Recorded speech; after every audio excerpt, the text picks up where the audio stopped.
លោកម៉ាក្រុងប្រកាសថាបារាំងនឹងសាររើទ្រឹស្ដីបន្លាចនុយក្លេអ៊ែរដើម្បីពង្រឹងសមត្ថភាពការពារសន្តិសុខនៅក្នុងបរិបទអសន្តិសុខនិងសង្គ្រាមនៅទូទាំងពិភពលោកបារាំងក្នុងនាមជាមហាអំណាចនុយក្លេអ៊ែរតែមួយគត់ក្នុងចំណោមសមាជិកសហភាពអឺរ៉ុបនឹងចាប់ផ្ដើមសាររើទ្រឹស្ដីបន្លាចនុយក្លេអ៊ែរឲ្យបានស៊ីជម្រៅ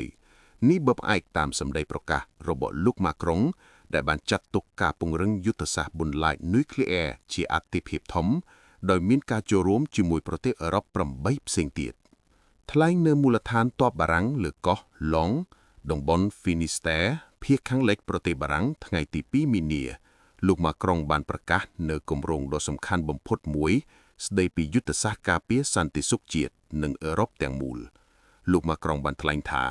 យើងត្រូវតែពង្រឹងសមត្ថភាពយុទ្ធសាស្ត្របន្លាចដោយប្រើសុភវុធនុយក្លេអ៊ែរព្រោះបរិបទពិភពលោកបច្ចុប្បន្នបានបង្កើតចេញជាកត្តាជាច្រើនដែលគំរាមសន្តិសុខដូច្នេះបារាំងនឹងធ្វើការសាររើទ្រឹស្ដីបន្លាចនុយក្លេអ៊ែរឲ្យបានស៊ីជម្រៅបំផុតលោកម៉ាក្រុងបានអះអាងថាមានប្រទេសអឺរ៉ុបចំនួន8ដែលបានប្រកាសចូលរួមជាមួយគម្រោងរបស់បារាំងនេះគឺមានអង់គ្លេសអាល្លឺម៉ង់បែលហ្ស៊ិកប៉ូឡូញហូឡង់ក្រិកស៊ុយអែតនិងដាណឺម៉ាកបើតាមការពន្យល់របស់លោកម៉ាក្រុងកងទ័ពអាកាសនិងយន្តហោះចម្បាំងរបស់បារាំងនឹងអាចត្រូវបញ្ជូនទៅដាក់ពង្រាយច្រើនកន្លែងនៅទូទាំងអឺរ៉ុបដើម្បីបំបែកកម្លាំងប្រមូលផ្ដុំរបស់សត្រូវនៅក្នុងន័យនេះលោកម៉ាក្រុងបានបញ្ជាក់ថាសមត្ថភាពនុយក្លេអ៊ែររបស់បារាំងអាចនឹងត្រូវដាក់ពង្រាយផុតពីព្រំដែនបារាំង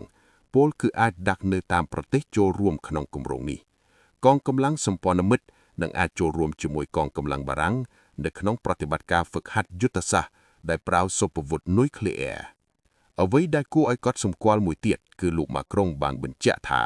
បារាំងនឹងបង្កើនចំនួនក្បាលគ្រាប់នុយក្លេអ៊ែរតែបារាំងនឹងឈប់ប្រកាសផ្សាយអំពីចំនួនពិតជាក់ស្ដែងហើយចាប់ពីនេះតទៅតែយ៉ាងណាលោកម៉ាក្រុងអះអាងថាវាមិនមែនជារឿងប្រកួតប្រជែងសុភវុធនុយក្លេអ៊ែរឡើយអ្វីដែលបារាំងក្រុងធ្វើនៅពេលនេះគឺជាការឆ្លើយតបត្រៀមខ្លួនដ៏សក្តិសមបំផុតទៅនឹងការប្រែប្រួលនៃស្ថានភាពភូមិសាស្ត្រនយោបាយអន្តរជាតិលោកម៉ាក្រុងបានធានាទៀតថាបារាំងចែករំលែកត្រឹមតែយុទ្ធសាស្ត្រការពារបន្លាចដោយប្រើអាវុធនុយក្លេអ៊ែរតែការសម្រេចចិត្តចុងក្រោយបំផុតថាប្រើឬមិនប្រើអាវុធនុយក្លេអ៊ែរគឺស្ថិតនៅក្នុងដៃរបស់បារាំងតែម្នាក់ឯងសូមបញ្ជាក់ថាក្នុងចំណោមប្រទេសសមាជិកសហភាពអឺរ៉ុបទាំង27ប្រទេសមានតែបារាំងម្នាក់ដែលមានអាវុធនុយក្លេអ៊ែរជាសមត្ថភាពបន្លាចយុទ្ធសាស្ត្រដែលប្រទេសអឺរ៉ុបចំនួនខ្លះកំពុងតែត្រូវការបំផុតប្រឈមនឹងការគំរាមខ្លាំងឡើងពីសំណាក់រុស្ស៊ី